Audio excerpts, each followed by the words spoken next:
Itu yang bawa ke sini tuh karena memang ada masalah speech delay, bicara. Karena ini kita bicara tentang screening dan akhirnya menjadi deteksi dini ya. Nanti ngomong tuh nggak apa-apa, biasa kalau anaknya belum bisa ngomong mah.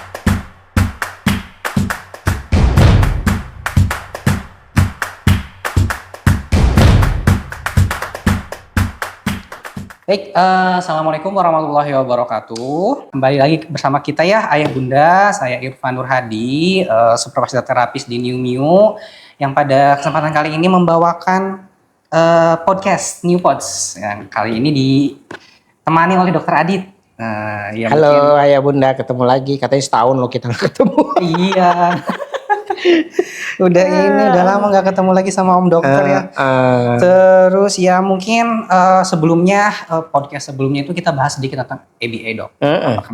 Perkenalan sedikit tentang ABA. Nah mungkin sekarang kita bahas sedikit tentang speech delay karena kita melihat data untuk klien-klien di sini dari tahun sebelumnya 1 tahun 2 tahun itu 70-80 mungkin lebih 80% itu yang bawa ke sini tuh karena memang ada masalah speech delay, bicara, kemudian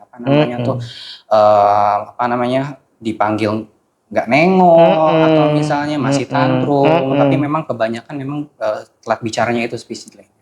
Nah mungkin kita ngobrol sedikit dok tentang speech delay itu sebenarnya apa sih itu speech delay? Iya, jadi kalau speech delay ini kan kayak udah jadi bahasa sehari-hari ya. Iya dok. Suatu yang umum yang selalu biasanya dijadikan bahan diskusi para ibu-ibu ya, orang tua yang memang kenapa anak saya kok telat bicara gitu ya. Ya kerennya sih namanya speech delay, padahal kalau bahasa kita ya telat bicara ya. Gitu. Ya speech delay kan memang umumnya menjadi suatu gejala sama seperti batuk, pilek, demam gitu ya. Cuman menjadi sesuatu yang berbeda karena dengan meningkatnya screen time, interaksi dengan gadget yang mengalahkan interaksi dengan orang tuanya, mengakibatkan salah satunya ya menjadikan speech delay itu booming, menjadi sesuatu yang diperbincangkan, dipertanyakan mengapa dan kenapa. Ya, jadi intinya telat bicara. Yang tentunya sama seperti gejala-gejala lain, batuk, pilek, demam, itu harus dilacak penyebabnya apa. Speech delay juga sama. Kenapa bisa terjadi speech delay? Itu dilacak. Telat bicara itu kenapa? Mengapa itu terjadi? Apa penyebabnya? Nah, itu harus dipastikan dengan yang ahli. Bagaimana itu bisa terjadi pada putra-putri kita gitu ya. Anak-anak Indonesia saat ini kan banyak banget ya. Iya dok, banyak banget. Dan memang mungkin booming sekarang tuh karena mungkin speech delay ini bukan hal yang baru ya dok. Dari dulu juga ada gitu ya. Iya. Cuman sekarang itu karena mungkin lingkungan sudah berbeda, teknologi semakin maju, lebih banyak distraksi. Yang tadi screen time itu, handphone itu malah memperburuk kondisi speech delay tersebut, sehingga itu yang sekarang menjadi kesannya tuh makin banyak karena dari lingkungannya sekarang itu malah memperburuk dari kondisi speech delay-nya itu sendiri dok. Bener banget. Nah itu kalau dari orang tua nih dok, karena kan tadi dokter udah bilang screen time itu bakal memperburuk juga. Nah orang tua nih supaya nggak nantinya nggak terbawa dampak yang buruk dari screen time, itu apa nih yang harus dinotis anak dari anandanya yang ini tuh ada mengarah ke speech delay-nya, sehingga mungkin nanti bisa segera dibawa, sehingga bisa segera diintervensi, sehingga nanti tidak terdampak lingkungan yang sekarang sudah makin memperburuk nih situasinya. Ya, jadi kalau sampai di usia 1 tahun, Bapak Ibu, Ayah Bunda hebat sekalian, ini pertanyaannya penting banget ini, karena ini kita bicara tentang screening dan akhirnya menjadi deteksi dini ya. Kalau Ananda itu di usia 1 tahun belum sekalipun mengucapkan secara babbling yang benar gitu, yang bervariasi, itu sudah harus curiga. Ya, kenapa? Karena di setahun itu memang masa yang sangat kita bisa dapatkan dengan segera. Jadi nggak perlu kemudian kita dengan menggunakan Yang umumnya ya, yang selalu kita dengar dari para orang tua, saya diinfokan nanti aja lama-lama kan kalau kita lihat nanti anak saya, kita juga bisa ngomong, bisa bicara. Itu dia banyak juga Ya, itu, kita wait and see, ya, nanti juga bisa ngomong. Apalagi kalau masih berpedoman pada apa yang disampaikan kakek neneknya misalnya. Udah nanti ngomong, udah nggak apa-apa, biasa kalau anaknya belum bisa ngomong mah, gitu. Itu yang menjadi perhatian. Karena semakin dini anak itu bisa kita deteksi, semakin awal kita tahu, maka semakin mudah anak itu kita bisa tangani. Dan semakin baik kualitas kehidupan kedepannya, khususnya adalah kemampuan kognitif dan kecerdasan. Iya, jadi memang harus dibawa sedini mungkin ya dok? Ya, memang intinya deteksi dini itu menjadi dasar yang harus bisa dipahami oleh para orang tua, ayah bunda hebat. Makanya ya Bapak Ibu, pastikan punya kemampuan untuk screening dini dari Bapak Ibu sendiri. Jangan sampai kemudian sudah tahu yakin bahwa ini masuk pada kategori terlambat, masih ditunggu-tunggu juga. Nah itu kenapa terinterferensi, terbiaskan atau menjadi tersugesti dengan anggapan beberapa orang. Nanti juga bisa ngomong, nanti juga bisa bicara, nggak apa-apa ditunggu aja. Gitu ya. Jadi itu yang sangat diwaspadai.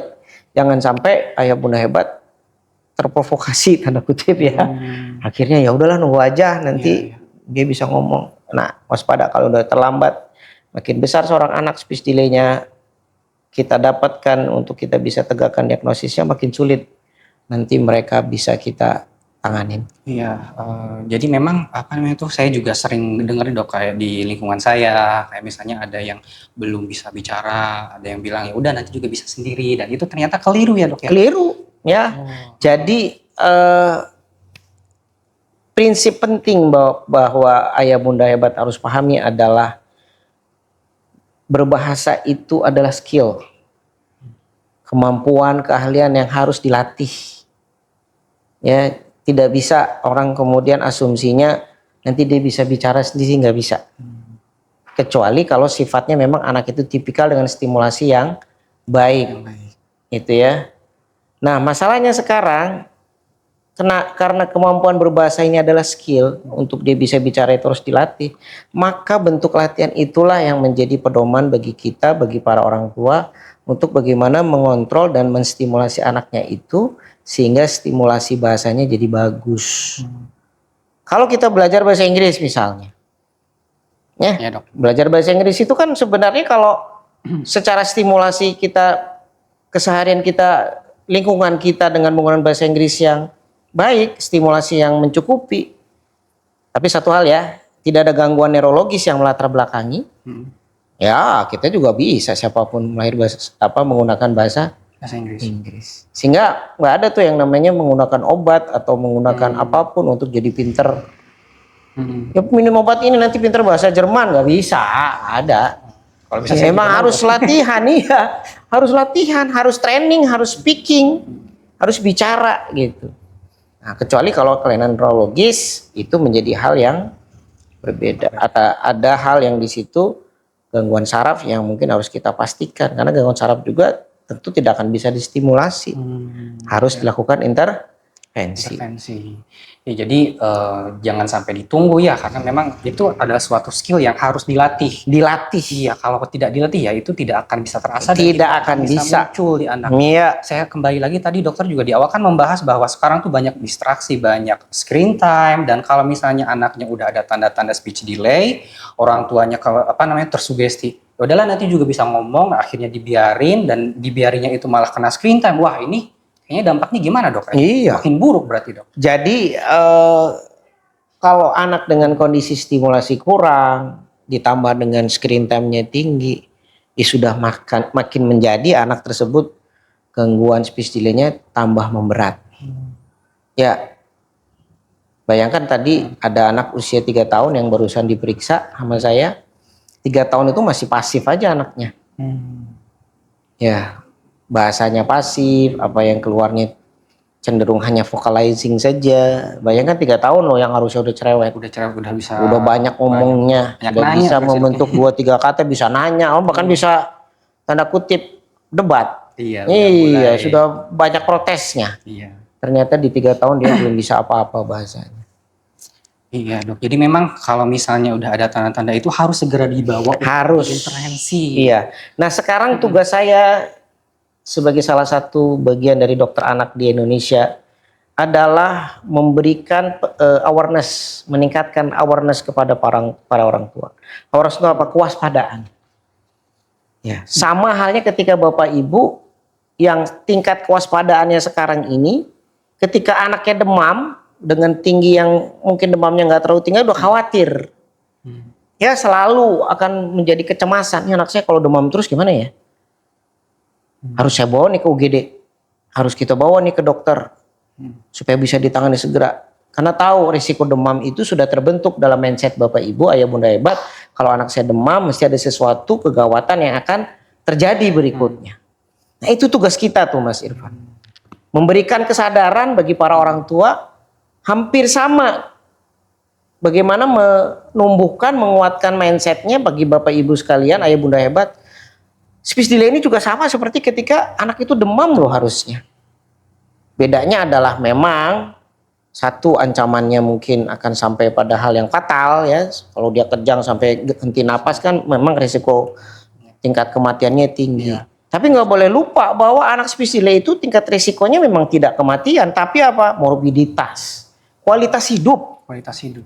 Maka kita akan temukan anak-anak yang speech delay di awal kualitas hidupnya tidak akan baik ke depannya. Apa itu yang kita dapatkan? Ya, khususnya ketika dia masuk sekolah dasar. Kita akan mendapatkan di saat dia sekolah dasar sulit dalam calistung. Sulit belajar. Baca, tulis, hitungnya. Itu tuh ancamannya. Sehingga ya memang sekarang sih di zaman sekarang ini ya semua sekolah kan nggak ada yang namanya tinggal kelas ya. Ya semuanya dikatrol dong biasanya. Iya, padahal nanti akan terlihat tantangan challengingnya pada saat calistung itu. Belum bisa baca, belum bisa hitung-hitungan dasar, menulis juga masih kesulitan.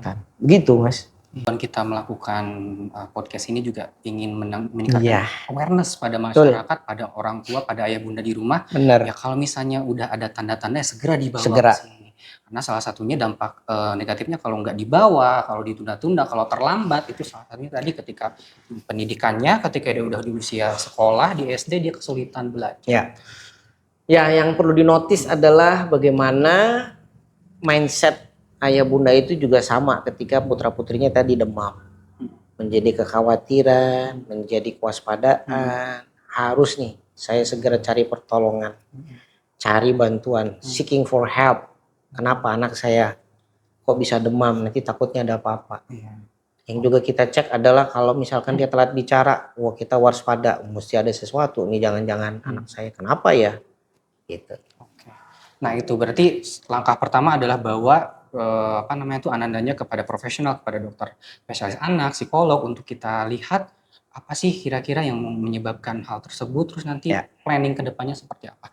Nah paling ini dok, selanjutnya apabila orang tua udah aware nih, udah tahu tanda-tandanya, udah bawa ke dokter spesialis anak untuk dicek tumbuh kembangnya seperti apa. Nah mungkin yang ditanyakan oleh orang tua selanjutnya adalah intervensi seperti apa sih yang akan diberikan untuk anak saya dengan masalah yang speech delay ini, yang mungkin selain speech delay juga disertai masalah perilaku, interaksi, dan mungkin kemandiriannya juga yang mungkin belum berkembang, itu bagaimana? Ya. Intervensi yang tepat untuk anak-anak dengan kondisi tadi ya Mas ya, kita kenalkan namanya intervensi ABA. Apply Behavior Analysis. Ya, kalau bahasa Indonesianya diterjemahkan akronimnya menjadi analisis perilaku terapan. Tuh, kok anak saya nggak bisa bicara? Kenapa mesti diterapi ABA dok? Masalah perilaku. Kan harusnya nggak bisa bicara, terapi bicara dong dok. Itu banyak ditanyakan gitu kan? Itu biasanya. Itu tuh Mas, selalu terapi bicaranya kemana dok? Kok yang ditanganin terapi perilaku? Nah, jadi Bapak Ibu sekalian, ayah bunda hebat, bahasa itu adalah bentuk perilaku juga sebenarnya. Cuman perilaku dalam bentuk vokal. Ya kita taunya perilaku itu adalah sesuatu yang sifatnya adalah bentuk fisik.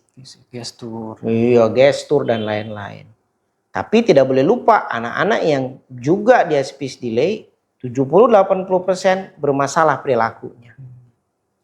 Apa itu? Dari dia kemungkinan dengan agresif, destruktif, hiperaktif, gak bisa diem, mukul, ngelempar, nendang, tantrum.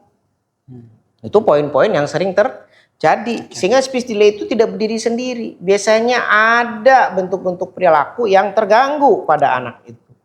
Maka penting kita juga harus menangani masalah perilakunya.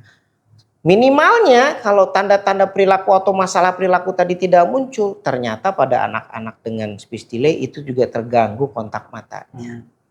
Terganggu fokusnya. Ya, terganggu interaksinya. Yang semua bahan-bahan tadi atau kondisi-kondisi tadi itu memang akan lebih tepat ditangani dengan intervensi ABA. Karena menangani dan mengontrol dan mengoreksi gangguan masalah perilakunya. Iya, dan selain masalah perilaku yang tadi ditangani juga kita juga bisa meningkatkan perilaku verbalnya ya dok. Ya. Yang memang tujuan utama dari yang speech delay mungkin adalah ajarin bicara, tapi kan nggak hanya bicara aja yang terdampak, tapi ada aspek-aspek lain tadi kayak perilakunya dan lain sebagainya. Intervensi atau terapi ABA adalah induk dari segala ilmu. Ya, khususnya yang terkait dengan metode atau moda terapi yang ada, apakah terapi bicara, apakah terapi okupasi, fisioterapi, semuanya membutuhkan salah satunya pendekatan ABA juga. Ya, kenapa? Karena tadi tidaklah mungkin ketika kita masuk melakukan terapi bicara, tapi anaknya masih sulit untuk kita kontrol perilakunya. Nah, itu tetap nggak bisa. Jadi kenapa metode terapi ABA itu biasanya juga akan digunakan pada saat ketika anak juga dilakukan terapi untuk metode terapi bicara. Nah, yang lebih spesial lagi ternyata di dalam terapi atau metode ABA ini juga ada konsep untuk menangani gangguan bicara. Ya, nanti kita akan belajar, kita akan diskusi juga tuh Mas, namanya VB-MAP. Verbal Behavior Milestone Assessment Placement Program. Jadi metode ABA itu di dalamnya ada VB-MAP ini juga kita bisa melatih anak untuk dia bisa bicara. Jadi komplit, paket komplit itu. Tidak perlu terlalu repot kita untuk terapi bicara terpisah sendiri, tapi kita juga bisa menggabungkan metode ABA ini dengan juga mengkoreksi dan menginisiasi pembentukan untuk kemampuan bicara verbal. Iya, karena ada pendekatan dari VB-MAP itu yang kita gunakan sebagai panduan untuk kita meningkatkan skill-skill tersebut di anak. Gitu. Nah, mungkin kita sudah jelasin nih apa namanya tuh kenapa sih harus diintervensi dan intervensinya ABA, karena tadi ada perilakunya, kita beresin dari perilakunya, interaksinya kita beresin supaya anaknya kondusif istilahnya ketika kita intervensi untuk bahasanya dan untuk pendekatan bahasa juga kita ada VB-MAP yang kita jadikan sebagai acuan dok. Tapi mungkin yang jadi pertanyaan orang tua di rumah adalah kenapa sih harus ABA? Apakah ada ada penelitian yang membuktikan bahwa ini tuh emang suatu pendekatan intervensi yang terbukti nih dok secara penelitian secara ilmiah tuh memang sudah pernah dilakukan dan ada hasilnya yang dilihat signifikan gitu dok. Ya, memang banyak ya systematic review. Wah, sudah tidak terhitung jumlahnya meta analisis. Jadi metode-metode pendekatan bagaimana kita menguji keefektifan terapi metode ABA ini. Ya, salah satunya yang memang kita bisa nilai bagaimana anak di bawah usia 2 tahun asal deteksi dininya betul.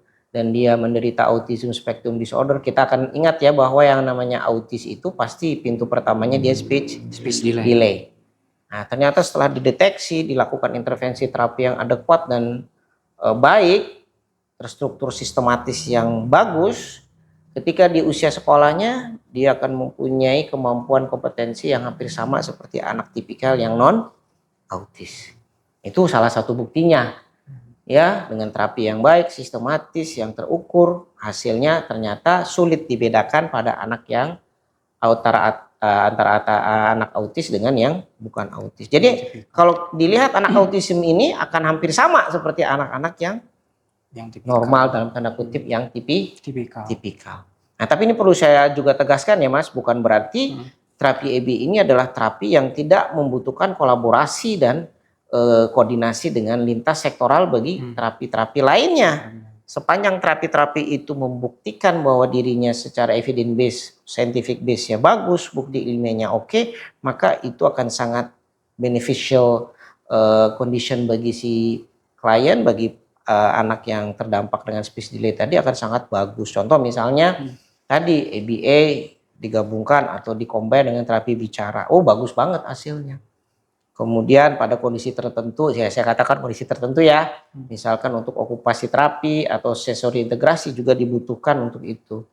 Nah, begitu juga untuk fisioterapi, hal-hal yang terkait dengan kombinasi penggabungan di dua jenis moda intervensi ya memang akan sangat optimal bagi tumbuh kembang anak ABK tadi ya. Iya, jadi apa namanya tuh di sisi lain untuk EBA ini memiliki bukti ilmiah bahwa ini bisa apa namanya tuh memberikan hasil yang signifikan bagi anak yang memang tadi contohnya adalah yang autis dan ini juga tidak menutup pintu bahwa ini tuh berdiri sendiri tapi bisa berkolaborasi dengan terapi bicara, okupasi atau misalnya fisioterapi ya karena dalam penerapannya fisioterapi okupasi pun mungkin di situ ada sedikit prinsip-prinsip EBA juga yang dipakai ya dok ya dalam penerapannya itu. Itu apa namanya mungkin sebelum kita tutup ya dari dokter ada nggak apa namanya tuh pesan kepada ayah bunda di rumah kepada orang tua terkait dengan apa namanya kondisi anaknya mungkin memberi semangat dan arahan kepada orang tua yang ini kenapa anak saya masih belum bisa bicara dok? Gitu ya. Jadi pesan saya satu ya ayah bunda hebat bahwa speech delay ini kondisi yang sejatinya ya bisa kita anggap sebagai suatu kondisi kegawat daruratan. Dalam tanda kutip, maksudnya kegawat daruratan ini adalah kondisi di mana nanti ketika kita terlambat dalam menanganinya, tidak tepat dalam cara penanganannya, terlambat dalam deteksi dini, yang terjadi adalah kualitas hidup ya anak-anak kita yang akan terganggu di kemudian hari. Itu yang pertama. Jadi sebenarnya memang tidak akan bisa kita pisahkan ya antara misalkan gangguan, sebenarnya apapun bentuk gangguan dan penyakit yang ada pada anak kita harus tanggap segera.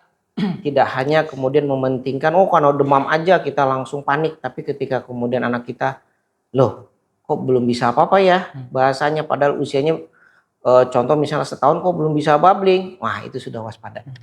Segera ya itu bisa jadi sudah red flag. Bawa, pastikan, periksakan ke dokter anak khususnya yang memang afiliasinya ke tumbuh kembang, yang dia punya kompetensi baik dalam menegakkan diagnosisnya tadi. Yang kedua, yang penting adalah stimulasi itu harus selalu dijalankan dimanapun, kapanpun dengan siapapun. Ya, kenapa? Karena di zaman hari ini, di kondisi hari ini, stimulasi itu juga kita tunggu, kita lihat di orang tua juga menjadi sesuatu yang mahal. Kenapa? Karena orang tuanya sendiri juga tidak memberikan stimulasi itu karena asik dengan dunia gadget yang mereka miliki. Tidak meluangkan waktu. Terlarut dalam hal itu, tidak meluangkan. Sehingga ketika kita di New ya Mas Irfan, bagaimana kita dapatkan juga orang tua itu bingung saat ini. Ya mungkin ayah bunda yang baru punya putra putrinya baru 2 atau 3 tahun usianya. Ngajak mainnya aja bingung. Bagaimana untuk memberikan stimulasi. Jadi pastikan tadi stimulasi harus selalu jalan dan batasi. Kita sebagai orang tua juga ketika berupaya untuk membatasi gadget itu screen time kepada anak-anak kita, mulai dulu dari diri kita. Bagaimana kita bisa mengontrol itu. Yang ketiga, banyak sekali media-media sosial yang kita lihat ya memberikan pencerahan bagi para bapak ibu ayah bunda hebat. Tapi tentu tidak semuanya bisa kita ambil. Pilihlah, selektiflah dalam memilihnya, mendapatkannya. Bila memang ternyata ada hal-hal yang positif yang bapak ibu dapat dari medsos, sosial media, dan itu terdampak langsung bagi putra-putrinya, segera periksakan. Ya, dan yang terakhir yang dari saya, komunikasi, kolaborasi, dan tentu kerjasama dengan kesadaran dari Bapak Ibu Ayah Bunda hebat, kita harapkan untuk selalu terbina terjalin, sehingga jangan sampai ada rasa sungkan, rasa malu mungkin untuk segera membawa putra-putrinya. Dan jangan lupa juga masalah perilaku itu selalu terkait dan bahkan terikat dengan keadaan speech delay. Kadang-kadang yang sering terjadi adalah tanggap terhadap speech delay, masalah perilakunya tidak diperhatikan. Padahal itu juga sangat mengganggu. Karena anak kalau dia speech delay, kenapa perilakunya jadi memberat? Karena komunikasinya dipindahkan dari komunikasi verbal menjadi komunikasi masalah perilaku. Jadi dia mukul, ngelempar, nendang itu sebenarnya adalah kompensasi akibat ketidakmampuan dia untuk berkomunikasi verbal yang baik. Itu kayaknya Mas Irfan. 5 tanda tadi semoga menjadi perhatian bagi Ayah Bunda hebat. Jangan sungkan, kita akan selalu diskusi, menerima apapun pertanyaan dari Ayah Bunda supaya betul-betul awareness-nya, kesadaran, kewaspadaan bagi Ayah Bunda itu terbangun dan tetap terjaga dengan baik. Oke, terima kasih Dokter Adit ya, untuk sama-sama untuk masukannya, untuk arahannya kepada Ayah Bunda di rumah. Yang mungkin saya sedikit menyimpulkan terkait dengan bahasan kita hari ini. Untuk speech delay itu ya Ayah Bunda di rumah harus bisa screening dini, harus tahu tanda-tandanya, dan apabila memang untuk mencegah atau misalnya usaha kita untuk bisa menstimulasi itu harus disiapkan waktunya untuk stimulasi, dikurangi gadgetnya. Kemudian kita juga kalau misalnya butuh bantuan dan memang perlu diperiksakan, segera bawa ke ahlinya, kepada dokter anak, kepada psikolog untuk kita cek. Dan nanti ketika memang perlu terapi ya kita harus tetap berkolaborasi ya Dok, kita tetap belajar bersama, kita akan arahkan Ayah Bunda di rumah dengan kegiatan-kegiatan podcast seperti ini, dengan kegiatan pelatihan langsung di sini, kemudian kita juga ada seminar, yang itu tujuan dari kita supaya awareness ini terbangun, Ayah Bunda bisa memberikan penanganan dan usaha yang optimal bagi Anandanya. Karena yang kita inginkan ya memang kualitas hidup Ananda dari Ayah Bunda semua bisa meningkat. Ya, itu mungkin ya Dokter ya. Iya. Mudah-mudahan message kita sampai nih Ayah Bunda. Iya. Tetap semangat ya. Ya, mungkin kita ketemu lagi Ayah Bunda di kesempatan selanjutnya di episode podcast selanjutnya. Mungkin sekian, saya tutup. Untuk informasi lebih lanjut mungkin bisa follow ke IG kami ya di New CDC, dan kita juga punya website di situ. Untuk di sana ada artikel-artikel yang kita berikan untuk mengedukasi Ayah. Rubrik-rubrik tentang tumbuh kembang dan ABA tentunya. Iya, oke, mungkin itu ya. Terima kasih Dokter Adit untuk waktunya, untuk ilmunya. Iya. Terima kasih Ayah Bunda. Kita ketemu lagi di kesempatan selanjutnya. Assalamualaikum warahmatullahi wabarakatuh. Salam.